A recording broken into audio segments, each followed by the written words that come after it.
Ahojte, vítajte na kanáli Sashanok.sk a dnes to bude video v štýle First Impression. Prečo? Mám pocit, že ja zásadne vyslovujem po anglicky s ruským prízvukom, jednoducho a jasne po slovensky. Bude to video v štýle prvých pocitov a prvých pocitov z prírodnej dekoratívky, ktorú som si vybrala. Jednak kvôli zloženiu, ale pretože mám pocit, že v poslednom čase naozaj na tých blogoch a vo videách sa objavujú vlastne stále tie značky, alebo teda stále tie isté značky dekoratívky a chcela som vám ukázať možno niečo iné a teda dúfam, že aj pre vás zaujímavé. Do videa povkladám teda aj zábery na swoče a zábery na odtiene teda kozmetiky zblízka a pokúsim sa vlastne nastavenie alebo teda vyváženie biele na foťaku nastaviť tak, aby tie odtiene boli čo najbližšie originálu alebo reálu, keďže všetky produkty sú z e-shopu a občas naozaj sa tá dekoratívka ťažko vyberá, tak dúfam, hlavne čo sa týka make-upu, tak dúfam, že vám to aspoň trochu pri samotnom výbere pomôže a myslím, že sa môžeme do toho rovno pustiť. Tým, než prejdeme na samotný make-up, som vám chcela ukázať, čo používam pod make-up. Je to vlastne pleťový krém z aloe vera a hodvábom od Dulce, čo je vlastne slovenská prírodná kozmetika. Výborná vecička. A na nejaké nedokonalosti nechtíkový gel od Hanusu, ktorý stojí 2 €. Super kombinácia, na ktorú dúfam teda už čoskoro pribudne recenzia. Prvý hneď po ruke mám minerálny make-up od značky Zao, ktorý nájdete na Biokráse. Je to odtieň teda Mineral Silk 501, čo je pre taký klasický slovenský typ, aspoň tak mi bolo teda poradené, keďže som si make-up tiež vyberala a trošku som mala obavy z toho výberu alebo teda vyberania cez e-shop. Vraj táto 501 a teda v reáli to aj tak sedí, je na taký ten klasický slovenský typ, jemne ešte taký neopálený po zime. Myslím, že táto 501 je skôr pre pleť, alebo teda je to make-up so žltým podtónom. Pokiaľ máte rúžový podtón pokožky, tak skúste mrknúť na tú 502. Prípadne vám ten názov hodím do popisu. Ja som sa trošku obávala práce a aplikácie samotného minerálneho make-upu, keďže je to môj absolútne prvý make-up v takejto konzistencii, ale čo môžem povedať, už teraz som nadmieru spokojná, pretože tá aplikácia je príjemná, rýchla, ten make-up je stredne krycí, presnejšie, je to také slabšie stredné krytie, ktoré ale príjemne zjednotí tú pokožku, čo je pre mňa podstatné. Tu sa naozaj odrazilo aj to zloženie, pretože ten make-up absolútne neobcháva pory, neškodí tej pleti, na rozdiel od väčšiny drogerkových make-upov, ktoré vyslovene sú matujúce a ten ich negatívny efekt ja prípadne teda vhodím do záberu make-upy, ktoré som používala a ktoré mi z drogerie na teraz miešanú pleť, matujúce, ktoré extrémne vysušovali pleť a zhoršovali mi naozaj stav pleti, tak samozrejme ťažko porovnávať prírodnú a drogerkovú dekoratívku, len také malé info. Čo sa týka teda make-upu a práce s make-upom, tak samozrejme budete potrebovať štetec. Tento štetec je od značky Kozmetika, čo je česká vegánska a prírodná certifikovaná kozmetika, ak si to pamätám správne, nájdete ju na stránke BioBeauty a je to štetec, ktorý je teda cruelty free, čiže z toho aj trošku logicky vyplýva, že tie vlákna sú umelé. So štecom sa naozaj príjemne pracuje. Ja som si až potom vlastne prečítala, čo to o štecoch vo všeobecnosti, čo to o štecoch od kozmetiky, pretože predtým som veľmi štece nepoužívala, tak na púder, možno na tiene občas, ale neboli to nejaké úžasné kvalitné štece, preto možno som nemala potrebu v tom pokračovať. Ten štetec má fakt príjemnú rukoveď, on sa dobre drží, prirodzene sa do tej ruky, veľmi pekne sa s ním pracuje. A čo je fajn, že ten púder, alebo v tomto prípade minerálny make-up na ten štetec a na tie štetinky sadne krásne rovnomerne, čiže ho môžete pekne aplikovať.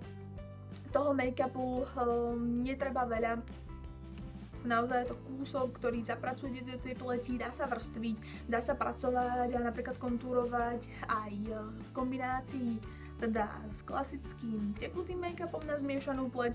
Čiže toto je jedna veľmi príjemná dvojkombinácia, ktorú ja si nosím so sebou. Ak chcete investovať do tých štecov a chcete nosiť ten make-up so sebou aj so štecom, odporúčam vám ten maličký kabuki štečec do kozmetickej taštičky a tento si napríklad nechať na doma, alebo je trošku menej skladný, závisí od toho, akú veľkú kozmetickú taštičku so sebou nosíte. Za mňa príjemná dvojkombinácia, ktorú napríklad nosím so sebou teda aj do práce a keď potrebujem vlastne cez deň, tak len fakt šmahom ruky zafixujem väčšinou tú T-zónu, hlavne teraz, keď je teplo, aby som sa neleskla a je to tým vybavené, naozaj je to rýchlejšie ako aplikácia tekutého make-upu prstami, ako som to robila teda predtým, takže mi to celkom uľahčuje život a aj líčenie mi trvá o čosi kratšie.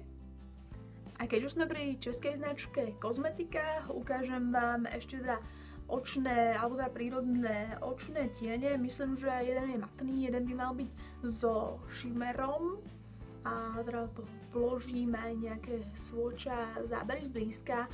Sú to tiene, ktoré ja používam pod očnú linku.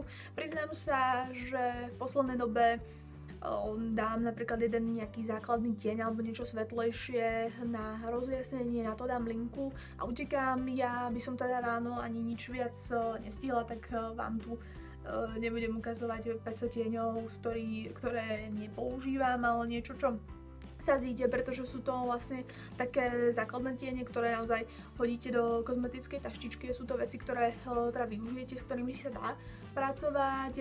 Výhoda teda týchto tieňov je, že sú teda veľmi dobre pigmentované, neprášia a naozaj stačí jedna vrstva, jedno naniesenie a držia.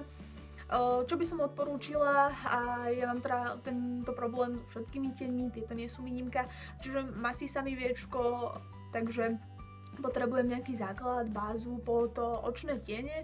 Po niečom takomto sa obzerám a najviac sa mi páčila teraz tá báza alebo podklad do očné tiene od Santé, ten vám tiež nalinkujem do popisu a mal teda aj celkom rozumnú cenu.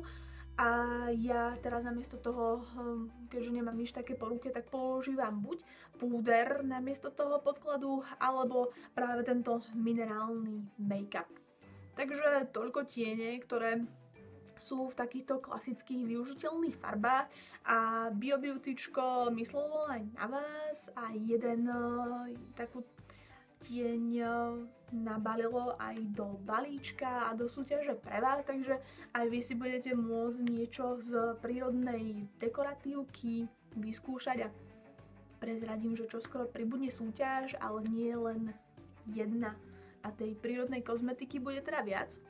Neviem, či sa toto dá zaradiť úplne do dekoratívky, ale sú to záležitosti, ktoré nosím v kapsičke a ktoré používam na hydratáciu, teda pod rúž alebo pod lesk. Je to teda balzám od Fix and Rouge Vanilla Orange. Tento balzám je proste nezničiteľný. Ja ho mám, myslím, od decembra a stále ho nejdem minúť. Veľmi príjemný, hutný, hydratačný. A ďalší je teda od Velody. Príjemný, kokosový. Tieto dve záležitosti, ak hľadáte teda niečo s prírodným zložením, môžem odporúčiť. Ja z tej klasickej drogérkovej, alebo z tých klasických drogérkových balzamov mám najradšej Vitalos, ale z prírodných sú naozaj toto moje najobľúbenejšie.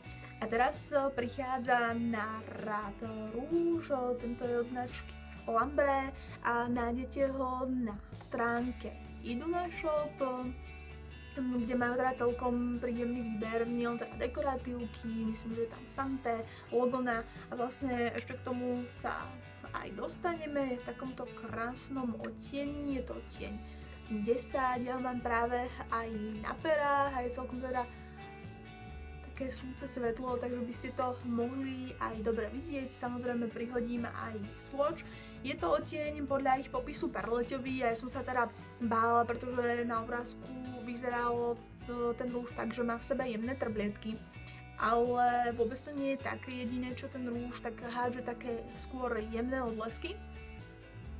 Výber odtieňa bol u mňa trošku taký omyl, práve že som chcela niečo svetlejšie a nemala som odvahu na tie tmavšie odtiene, takže som rada, že som si vlastne nechťať vybrala niečo tmavšie, príjemný, sítý odtieň, hydratačný rúž, ktorý príliš teda nevysušuje, má veľmi dobrú výdrž a myslím si, že aj tá cena je fajn, stojí okolo nejakých 5 eur a ja som to asi už spomínala, že chcem ísť určite aj do matných odtieňov. Ak máte naopak radi lesky, tu je niečo od Color Caramel v odtieni Raspberry. Ja sa priznám, že nie som veľmi lesková, ale tento lesk môže byť.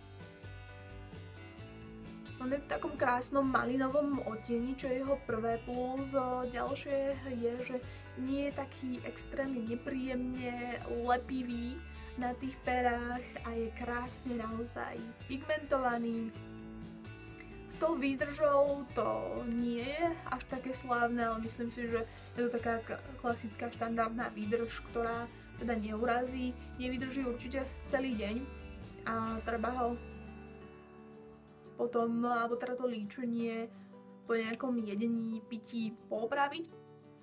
Ale ak teda nemáte až tak radi lesky, alebo vám vadia ten klasický nepríjemný, lepivý pocit na perách, tak s týmto vás to určite trápiť nebude.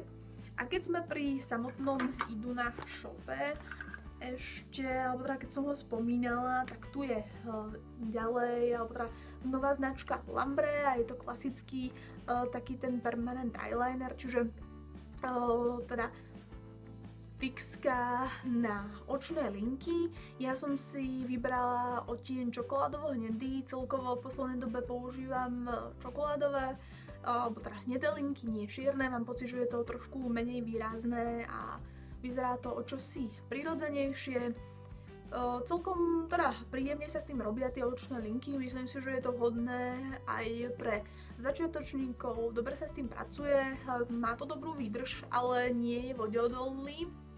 Čo by som len vytkla je, že tým, že je to permanent eyeliner a takúto skúsenosť mám s väčšinou s touto dekoratívkou, ktorá sľubuje dlhšiu výdrž, že sa dosť alebo ťažšie sa odličuje. Oni dokonca na tej stránke majú odkaz aj na ich špeciálny odličovač, ale teda pôjde vám to dole buď nejakým odličovačom domácim z olivového oleja, keď chcete niečo prírodné, alebo klasickým odličovačom na vodeodolný make-up.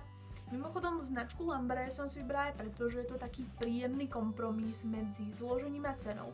Keďže je to prírodná dekoratívka, ale je to dekoratívka bez certifikátu, zloženie si vždy nájdete v tom popise a tie ceny sú naozaj podľa mňa priaznivé. Myslím, že tento eyeliner stojí okolo 2 eur. Čiže je to taký príjemný kompromis, keď chcete lepšie zloženie, ale nechcete naozaj investovať nejaké vysoké sumy do tej dekoratívky. A z Iduna shopu mám ešte tento lak na nechty od Santé, čo je vlastne prírodná certifikovaná dekoratívka.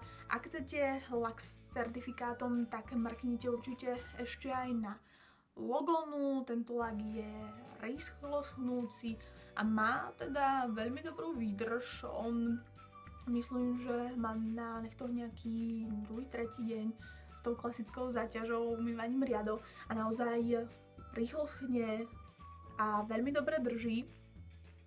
Takže za mňa palec hore.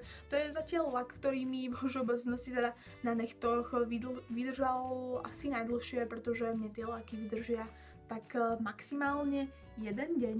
A pozerám, že to už je asi z prírodnej dekoratívky všetko.